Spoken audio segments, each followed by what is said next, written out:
Hey everyone, today I decided to start reading my blogs to you on the YouTube channel. I will be reading my blogs to you from a piece of paper, so if my eyes aren't looking at the camera, I apologize. This is the only way I know how to do this. I'm definitely not a professional videographer or whatever.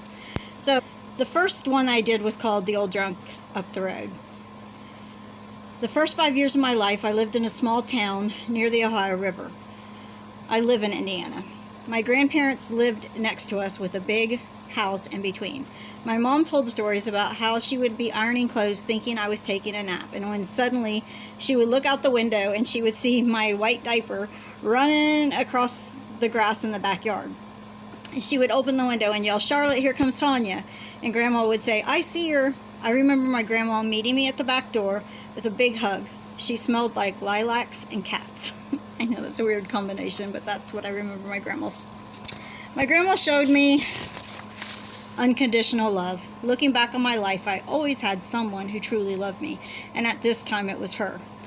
Grandma's moods didn't change. I could count on her to always be loving, kind, understanding, and calm. I always felt safe at my grandma's house. I instinctively knew that from a very young age.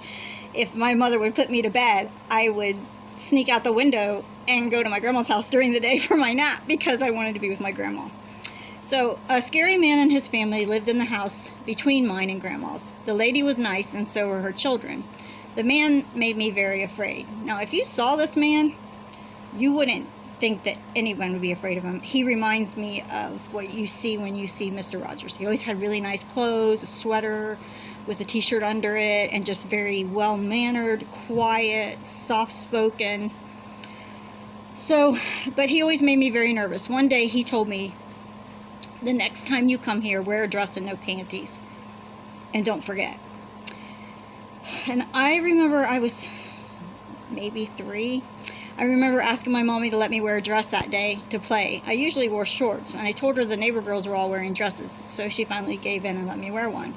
Many specific details I blacked from my memory. I wrote this one about 2 years ago. More details have come back, but I'll just read this for you for now. I know his stepdaughters and their uncle, who were all children, but older than me, were also involved. There are facts in my brain that I clearly remember, and I will never forget how the scary man forced us to sit on the hard steps and close our eyes and recite, "I'm sorry, God, please forgive me. I'm sorry, God, please forgive me," over and over and over again, while he did things to the other children. We were quizzed often with, "What do you say if anyone asks about this?" And we all would answer in unison, "It's the old drunk up the road."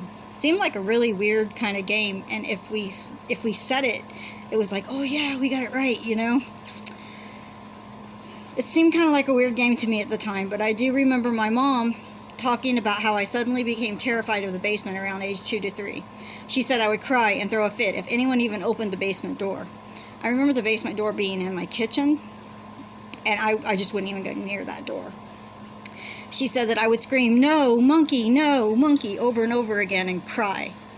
I have a vision in my head of what a 2 to 3-year-old might think a hairy monkey might look like.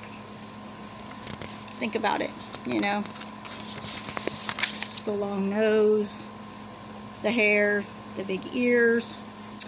But I'll just leave that for the reader's imagination. I'm not sure how much time passed. I do know that one day my mom saw me touching myself, and she wanted to know who showed me this, and I quickly replied, "It was the old drunk up the road," as I had been programmed to do.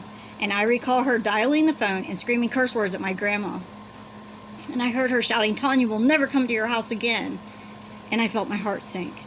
She then called Daddy at work, and she was crying hysterically.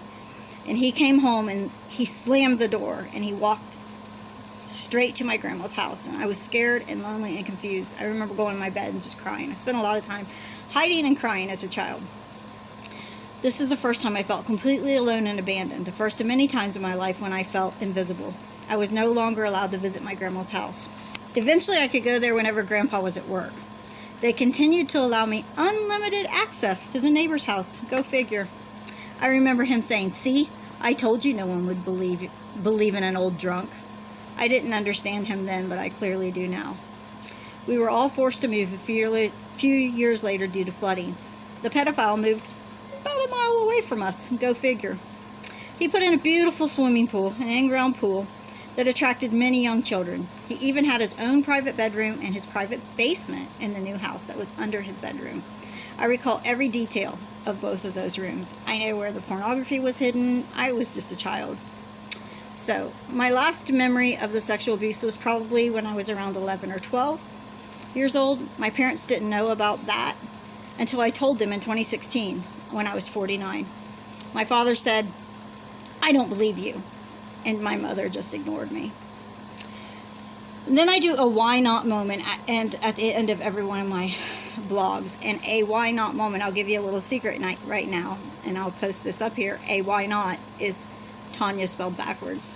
So in a why not moment, and this is where in my head what should have happened in a healthy family. A healthy family would understand that a 2 or 3 year old will only call their grandfather by his chosen name. In my case, Grandpa. I had no idea what an old drunk was, let alone who it was referring to.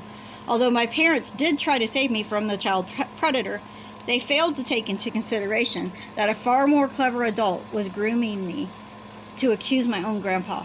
Years later, my grandma asked me, "Did Grandpa ever touch you inappropriately in a wrong way?" And I remember being surprised that she asked me that and wondering why. Now it makes sense. And I said, "Grandma, he only gives me hugs." And that was the truth. I don't care how much he drank, he was not a child molester.